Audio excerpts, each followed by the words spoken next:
el nombre del Padre, del Hijo y del Espíritu Santo. Amén. Continuamos con nuestro relato del libro de Esther, capítulo 8, versículo 13.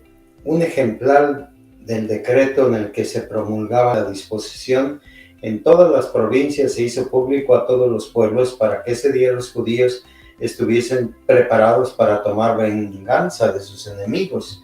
Los mensajeros, montando corceles del servicio real, salieron enseguida a toda velocidad con el mandato del rey y la disposición promulgada en la ciudadela de Susa. Y así sucedió. Marcodeo también salió y tratan de ir a todas las ciudades para que se detenga el decreto que hay de la exterminación de los judíos, ¿verdad? Y aquí en el versículo 28 dice, estos días serán recordados y festejados por todas las generaciones, familias, provincias y ciudades, y estos días de Purim no desaparecerán de entre los judíos y su recuerdo no tendrá fin en sus generaciones. Como esto queda grabado tan fuertemente en la memoria de ellos, ¿verdad? Que recuerdan año con año estas fiestas, ¿verdad? En el capítulo 10 dice, versículo 3g, por eso ha establecido Dios dos destinos, uno para su pueblo y otro para las demás naciones. Estas dos suertes se han cumplido en el momento, hora y día establecidos por Dios en medio de todas las naciones. Dios se acordó de su pueblo y ha hecho justicia a su heredad. Estos días del mes de Adar, los días 14 y 15 de dicho mes, serán celebrados con asamblea, alegría, gozo ante Dios de generación en generación, por siempre en su pueblo Israel. Entonces, entendemos el orgullo que ellos sienten por ser judíos, hebreos. Entonces, hebreos, ¿verdad? El tiempo que estamos hablando, ¿verdad? Es un orgullo de que Dios siempre ha tenido su mano cuidándolos. Así siempre lo han experimentado. Por eso es que dice que Dios tiene dos destinos, uno para su pueblo y otro para las demás naciones. Realmente eso viene de una autoestima y de una relación con Dios fuertísima, ¿verdad? Porque se sienten completamente amados y protegidos aún con todas las circunstancias que vemos que les pasaban a ellos, ¿verdad? Y que dice que llega el nuevo edicto del rey Asuero, exactamente el mismo día que iba a empezar a ejecutarse la orden de que iban a matar a los judíos. Y en este contexto,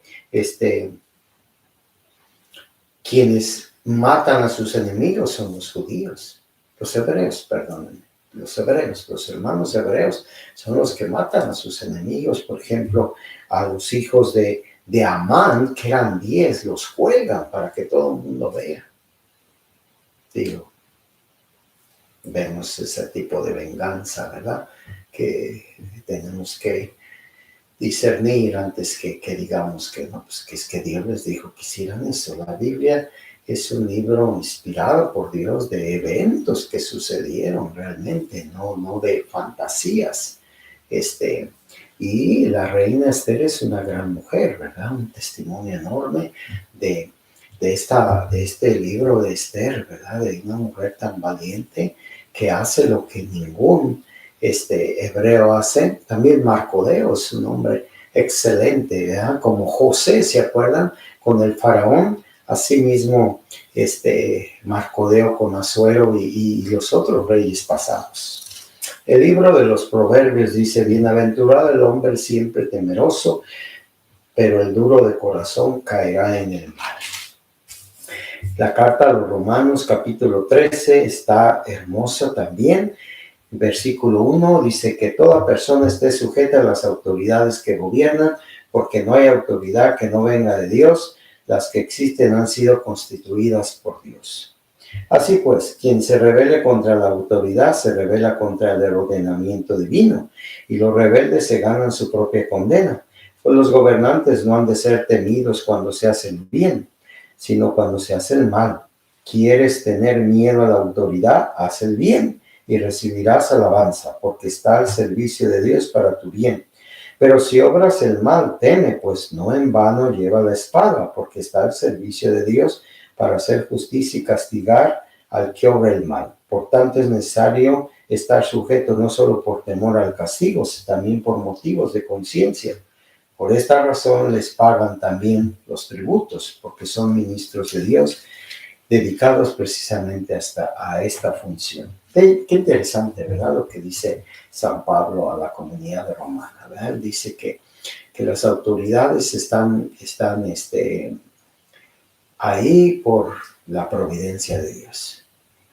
Pues sí, realmente podemos entender, es como en un matrimonio, el esposo está ahí por la providencia de Dios, la mujer está ahí por la providencia de Dios. ¿Y qué pasa cuando el esposo no cumple con los deberes? O con la esposa que no cumple los deberes. Te vas a rebelar, vas a engañar, te vas a ir, vas a hacer lo mismo que él hace. Siempre es importante el discernimiento. No es fácil. ¿Qué vamos a hacer con un gobierno que nos abusa? Un gobierno que nos ultraja, que nos engaña. Un gobierno malvado, perverso. ¿Qué vamos a hacer con un gobernante así? ¿Qué va a hacer el pueblo? Dios lo puso, Dios permitió que él fuera el gobernante. Entonces, Dios, ¿en qué punto nosotros como ciudadanos debemos de ejercer nuestra autoridad cívica? Vamos a tener como una obediencia ciega o una obediencia recta, una obediencia justa. Siempre va a ser ese un gran debate, sobre todo cuando nos tocan gobernantes que abusan de su poder. En el capítulo 14, versículo 17 dice: pues ninguno de nosotros vive para sí mismo, ni ninguno muere para sí mismo. Pues si vivimos, vivimos para el Señor, y si morimos, morimos para el Señor. Porque vivamos o moramos, somos del Señor. Para esto Cristo murió y volvió a la vida, para dominar sobre muertos y vivos. Así pues, que cada uno de nosotros dará cuenta de sí mismos a Dios. Entonces, vivimos para el Señor, morimos para el Señor. Entonces, si es así, entendemos por qué Cristo murió para nosotros y resucitó para nosotros. Él murió por mí y resucitó por mí. Entonces yo también tengo que morir a mis pecados, a mis preferencias, a mis gustos, a mis necedades, a mi abuso carnal, y vivir para obedecer, para hacer la voluntad de Dios. ¿Cuál es la voluntad de Dios? Que se amen los unos a los otros como yo los he amado, dice Jesús. Esa es la voluntad de Dios. Que pongas primero el reino de Dios y luego lo demás se te dará por añadidura. Que te des cuenta que has venido a este mundo inspirado Dios en su magnificencia para que tú te recrearas en todas las maravillas que hizo para ti. Entonces le pedimos a nuestro Señor que nos ayude a vivir para Él. Porque al final de cuentas, cuando moramos, vamos a morir para Él. Entonces esto que hay veces es difícil para nosotros comprender, pedirle al Señor que nos abra nuestro corazón, ¿verdad? Porque la vida de Cristo fue una vida llena de donación, y la resurrección de Cristo fue una resurrección para la eternidad, para que todos nosotros entendamos la razón de nuestra vida es la vida eterna. Que el Señor les bendiga, el Padre, el Hijo y el Espíritu Santo. Amén.